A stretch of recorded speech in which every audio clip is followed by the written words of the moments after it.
This segment is sponsored by the Sports Betting Alliance. A new analysis from Legal Sports Report in partnership with the Sports Betting Alliance forecasts that $1.71 billion will be legally wagered nationwide on Super Bowl 60. This projection demonstrates the continued growth of regulated sports betting markets across the U.S. and the popularity of one of the world's most watched televised events. Now, to break down what all of this means for Michigan and the broader impact, we're joined by Joe Maloney. He is president of the Sports Betting Alliance. And welcome to you, Joe. Good to see you. Thank you for having me.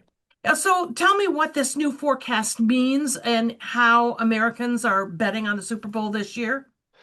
Well, again, we're going to see a record amount wagered legally on the Super Bowl this Sunday, $1.71 billion.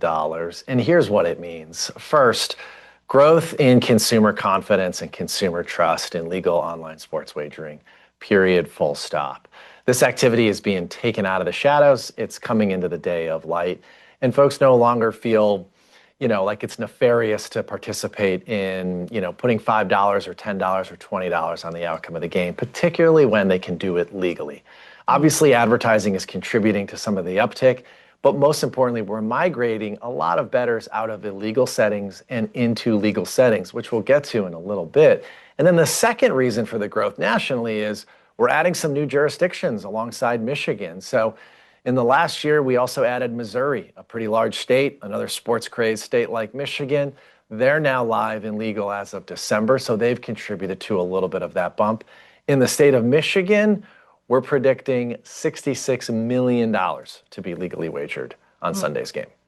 Okay, so beyond the game itself, tell me about the impact that legal sports betting has on states and communities. Sure. Well, in jurisdictions like Michigan, which is a very proud gaming state with land-based casinos, one of the things that a lot of elected leaders acknowledged after the Supreme Court turned down the ban on sports wagering outside Nevada, they acknowledged that it was already happening. It was just happening illegally. So elected leaders and then regulators came together to set up regulatory frameworks. And what these regulatory frameworks do is they permit online legal operations or in-person sportsbook operations. They surround those with two things: one, consumer protections, and then two, commitments to communities in the form of tax revenue. So when you build legal regulated frameworks, you provide settings where folks are protected. They keep underage users off. They provide tools to help govern and promote positive play.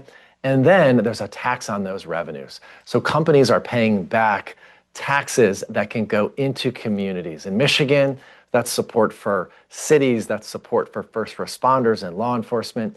And last year, online sports wagering contributed over $20 million in tax revenue.